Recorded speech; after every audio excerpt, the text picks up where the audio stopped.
This is my genealogy. I have a lot of family here. It starts with me, and then my dad and my mom, and it goes back generation after generation. 1, 2, 3, 4, 5, 6, 7 generations. And I just went through, I just bought some historical books. This one I'm really excited about. Mennonite attire through 4 centuries. I am so looking forward to reading that. I mean, you can look at my family and see Mennonite attire, but how long and why and all that. Pennsylvania Germans of the Shenandoah Valley. And then the rest of these are dusty. The rest of these are Wanger book in historical books. So this line right here is my Wanger line. And won't it be cool to learn more about those folks? But one of the first things I've learned already, and this is just kind of, I've been thinking about this all morning because it's so telling of who I am and where I come from, that I found one of my ancestors, and he's on, I got these plates because I keep this curled up, and so I have these plates out to kind of hold it down a little bit. So the guy that's on my list, where are you? Right here, I found in this book that I just bought. And so his name is Melchior. I'm not really sure what the proper pronunciation is that. But this is Melchior Brenneman. And this is the junior, I believe, because the dates are more accurate that way. Because there's a Melchior Brenneman Sr. and his son, Melchior Brenneman Jr. They were born in Switzerland. They were both skilled weavers and were members of the Mennonite church. Now see, that kind of blew my mind. And let me explain why that little thing means so much to me. Because I have a fine art degree. I have worked in probably 20 different art media. I've had 2 art galleries. I have felt like I spent a lot of my life exploring and trying to find the art media that was right for me. And only in recent years have I found weaving. And I love to weave. It is, it's all of my favorite things. It's tactile. It's something I can do with my hands that I can do kind of a little bit like quilting, that is either, you know, you're either engaged in what you're doing or, are you okay? She's perched here in a very uncomfortable looking situation. Yes, you're a sweet girl. Shall I bring you a pillow? Shall I? Would you like a pillow? I'll bring you a pillow. How's that? You like a pillow? I don't know if you would or not, but it's yours.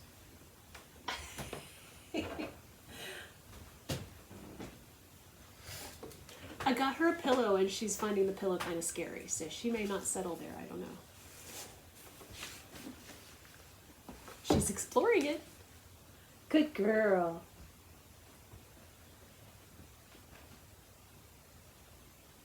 You can have it. That's your pillow now. It's all right. Good girl. Good girl. That's my girl. Oh, she's comfy now. Cool. All right, so what was I saying? So I have a fine art degree. I have spent a lot of my career as an artist working in a whole bunch of different kinds of ways of being an artist. Mostly wearables, jewelry design, a lot of textile work. But in recent years, I've discovered weaving, and it's perfect for me because it's so tactile, and it's all about, you know, these fibers, so that there's a very tactile element of it, and it's about color.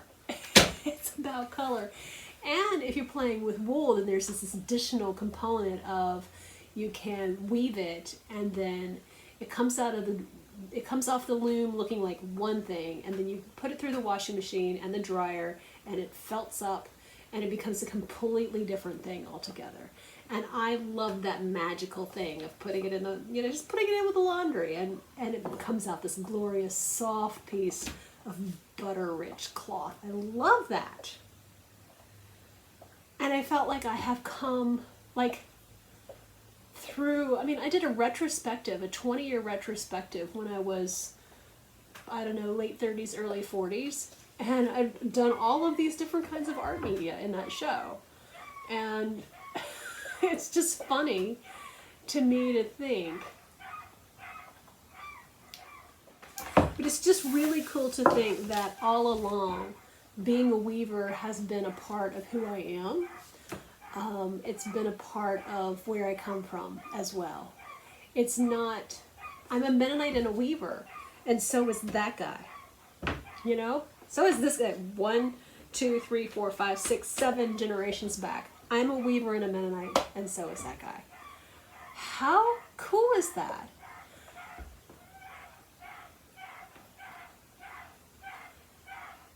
Yeah, Junior's really thrown a fit, isn't he?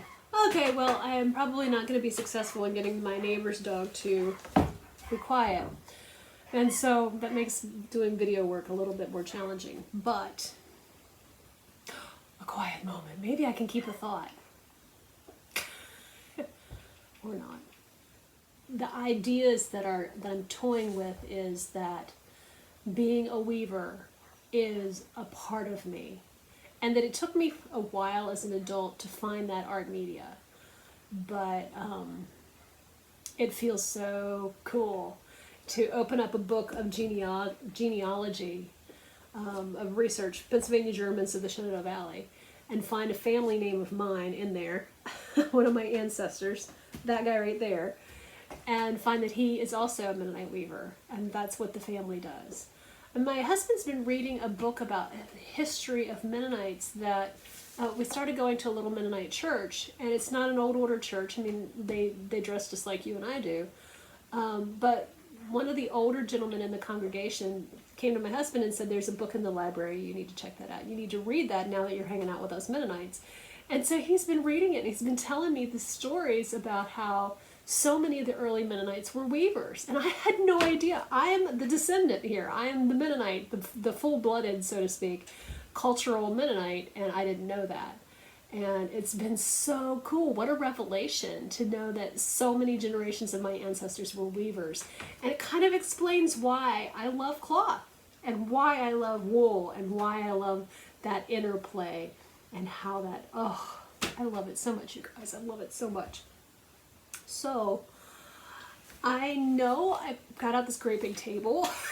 We bought it at a thrift store to do cloth on, but I might spend a little bit more time with my genealogy again. I have done this in spurts over the years, but what I really love about it is that I'm filling in some blanks. I've got some information, thanks to picking up this book at the recent auction.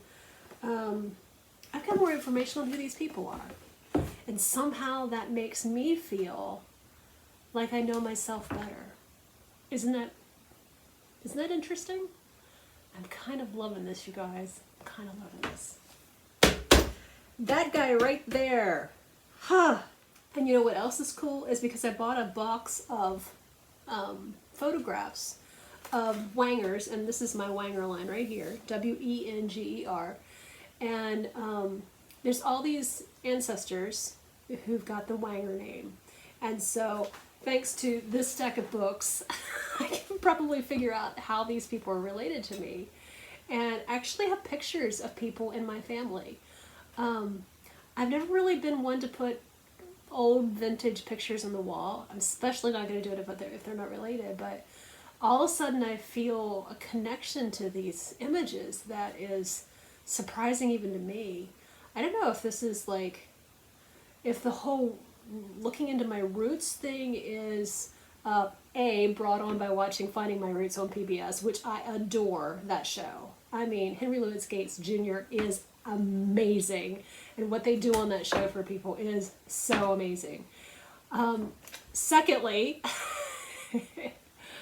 I don't know if it's that. There's also the British version, And we get that on BritBox, so I watch that too sometimes. So that bringing genealogy back out to something I watch on TV has really kind of lit a spark again for me to learn more about who these folks are. But I don't know if it's something about these times that feel so, where we feel vulnerable, where we feel like there's so much in flux, you know, with the election and with politics and with so much infighting in the country and so much that feels really kind of tremorous and unhappy and insecure, you know, that maybe that's part of the reason why I want to understand my roots more. Because if you can go deeper, you can't be shaken as much by a little bit of wind, you know. So this feels very much to me like a process of going deeper, learning more of who I am, becoming, you know, who am I becoming? What does it mean to be Carmen Shank? You know, that's a good Mennonite name, but what does it mean? Who are all these people who, over these generations, lent their DNA to the point where it comes to my name on this page? Who are these people? And what does that DNA have to say? What does it tell me about who I am? And that way I feel like I can go deeper into being myself and not maybe, who knows, but maybe not be as swayed by, the crazy that's happening out there, you know? So I'm excited about this. I am excited about this. I don't know how to read these books. It's going to take me a little bit to kind of get the hang of what this means, because it's just lists of names, and right now this means nothing, but I'll figure it out. There's probably a YouTube video about it. I'll figure it out. By the way, I bought these at the auction as well. This one's got a pretty good chunk of glass out of it, but they're just so pretty. So here they are, holding my paper down. I think I'm gonna just do some more research. I worked with a genealogist for about 10 minutes one year and started up a framework for documenting the stuff that I find. And I'm not sure if I still have those files. I need to spend some time in my old files and see if I can lay my hands on that stuff, because what an amazing resource to have old pictures and maybe photograph a page out of a book and include it, you know. What amazing resources we have available to us with the internet, with Ancestry.com or websites like that. I mean, and DNA. I mean, what amazing resources we have available that we can actually learn to know ourselves on a whole different level. I just think that's so cool. Oh, she's curled up. She's so cute, you guys. All right. Yeah. I'm going to go take a look through the files and see what I can find.